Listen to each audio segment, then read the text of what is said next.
iyi federation yacu yatanguye donc yabaye agréé par le ministre mu 2017. Kuva ico gihe twaritabiriye amahiganwa atandukanye. Hariho amahiganwa twitabiriye ku rwego rwa Afrika y'ubuseruko, aho twashoboye kuvyifatamwo neza turaronka imidari ishika kuri 6. Mu nyuma yaho twarashoboye kwitabira amahiganwa yabaye mu gihugu ca Zambia, naho turashobora kuronka imidari ishika kuri 5. Muri ico gihe nyene twarashoboye kugira passage de grade au niveau international, aho batatu bava hano mu gihugu cacu c'u Burundi bashoboye kuronka amagrade au niveau international agira donc twita amadouane zishika kuri 3, babiri nabo baronka grade ya mbere au niveau international. Mu nyuma yaho twarashoboye kwitabira ama formation atandukanye. Hari formation yabereye mu gihugu c'Ubushinwa hari mu 2018, aho Burundi bwashoboye kurungika abantu 3. Mu nyuma yaho muri uno mwaka nyene uheze twarashoboye nahone kwitabira ama formation yabereye mu gihugu c'Ubushinwa nyene, tugenda turi abantu 6. Muri ico gihe nyene niho twashoboye kugira competition ku rwego rw'isi, turaparvena kuronka intuzenya imidari ishika kuri 6 twese uko twari twagiye, kandi yari imidari ya mbere. Rero intumbero nyamukuru itumye tubatumako uno musi ni ibikorwa tumazemwo igihe c'amezi ashika kuri 2. Ico gikorwa cari kijejwe ukukurakuranamwo mu maklebe atandukanye agize ino federation yacu. Iyi federation yacu yari isanzwe ikora amahiganwa benayo, ariko muri uno mwaka twifuje kuyishira mu izina bose bashobora gutahura. Ubwa mbere twayita Sanda, ariko ubu twashoboye gufata nka première edition ya kickboxing. Kickboxing mu gishinwa tuyita Sanda, ariko uno mwanya twifuje yuko tuyigira kickboxing ishobora gutahurwa n'abantu abaribo bose. Mbega iri higanwa ryatanguye gute gushika kuri uno mwanya? Twatanguye mu kwezi kwa mbere itariki 18, niho hagiye haza haraba amakurakuranamwo. Twari twatumiye igihugu cose.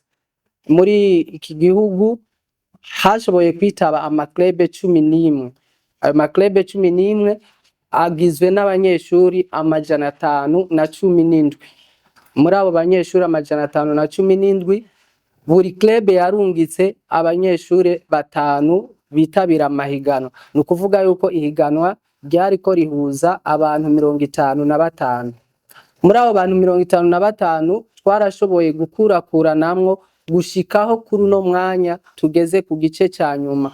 Ico gice ca nyuma naco twashoboye kufata abantu bashika kuri 6 bavyitwayemwo neza, ari nabo bazogira finale izoba ku munsi wa 5 itareke 14 za kuno kwezi nyene turimo. Hambavu y'ivyo hari ibindi bikorwa nk'uko mwabibonye la Fédération Burundaise de Wushu. Dusanzwe dukina ico bita wushu ariyo kung fu. Hazoba ibikorwa byo kwerekana mbega wushu ni iki, mbega bijya duhora tubona mu masinema abana b'u Burundi barabishoboye.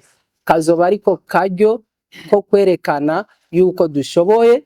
N'intumbero nyamukuru yino kickboxing igituma twayisize muri iryo zina, twifuje yuko dutumira abantu abaribo bose bakina ama art martial atandukanye, yaba uri muri karate, yaba uri muri Shotokan, taekwondo, judo, bose baratumiwe.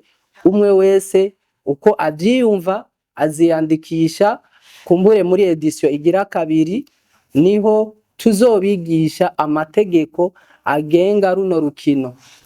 Icambere twashaka kumenyesha ku kintu c'amategeko nuko dusanzwe dukina imice 12. Imice 12 buri muce ubugizwe n'iminota 2. Muri iyo minota 2 turacishamwo umunota umwe wo kugira ngo abariko barahiganwa baruhuke hama bakaja mu muce ukurikira. Rero nukuvuga yuko kuri uno mwaka ariyo edition ya mbere twarifuje yuko tuzohuza abantu bashika kuri donc komba zitatu. Izo komba zitatu murumva yuko dufashe iyo mice 12 coba ari kibazo umwanya wo tubera muto, ariko nibize bibatangaze abazobibona muri rino higanwa tuzokora. Buri komba izomara round zitandatu, nukuvuga iminota 12. Hambavu yaho hazoba demonstration novuga yo kuzerekana lowushu, tukerekana nico bita lo self defense, uburyo umuntu ashobora kwigwanira yaba mwijoro ahuye n'intuzenya n'abagizi ba nabi.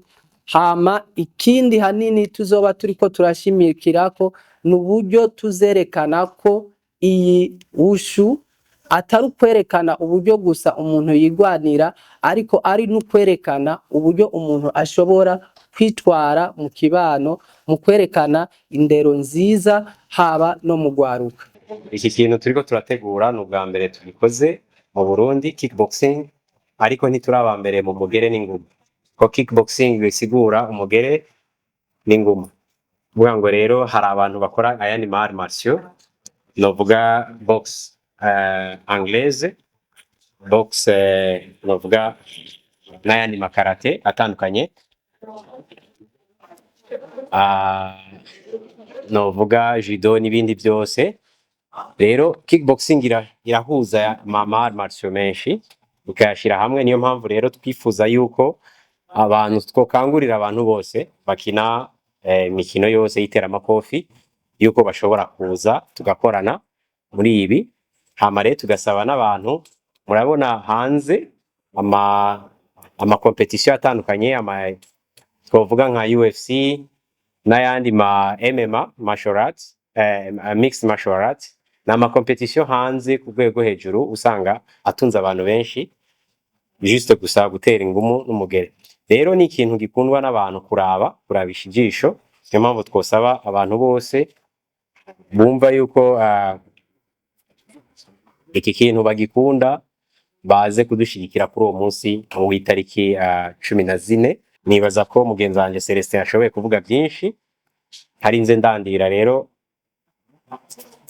nasaba yuko coordinateur nawe twari turi kumwe, sepa nimba ashobora kuba hari ico yokongera ko kuri uyu munsi.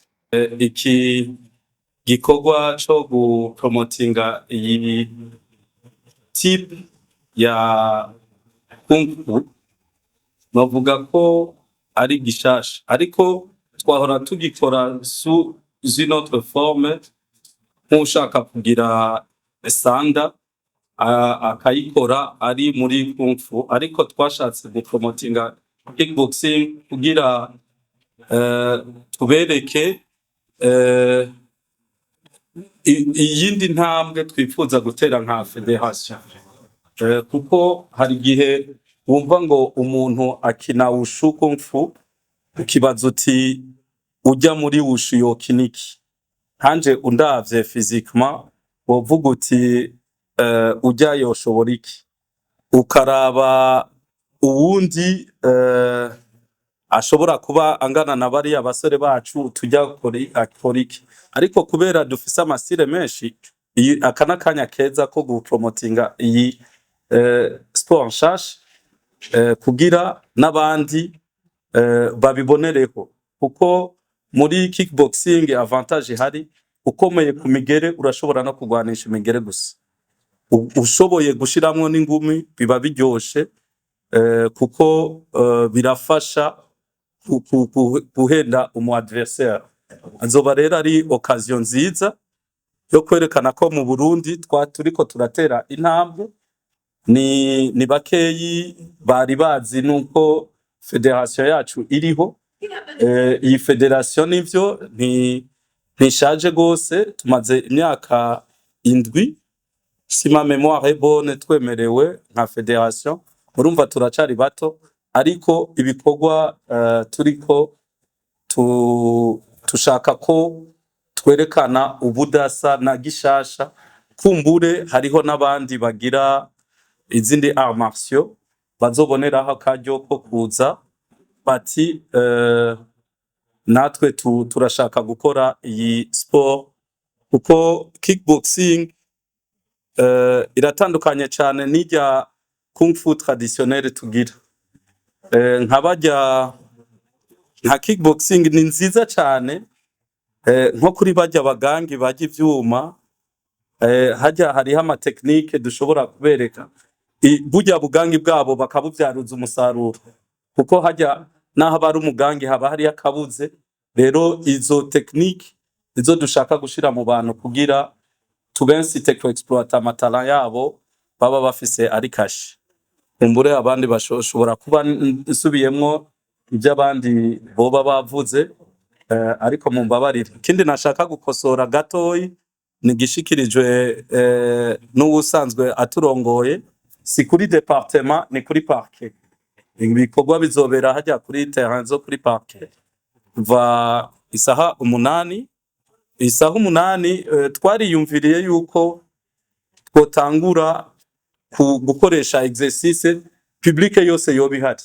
Cyo gituma abazoza bose tubasaba ko boza bambaye tenue de sport, namwebwe abazobishobora baze muze mwambaye tenue de sport kugira mutangure kugira ntimuzogira kickboxing. Oya, tuzobakoresha séance séance kama exercice mbere yuko dutangura ibikorwa nyezina isaha 9.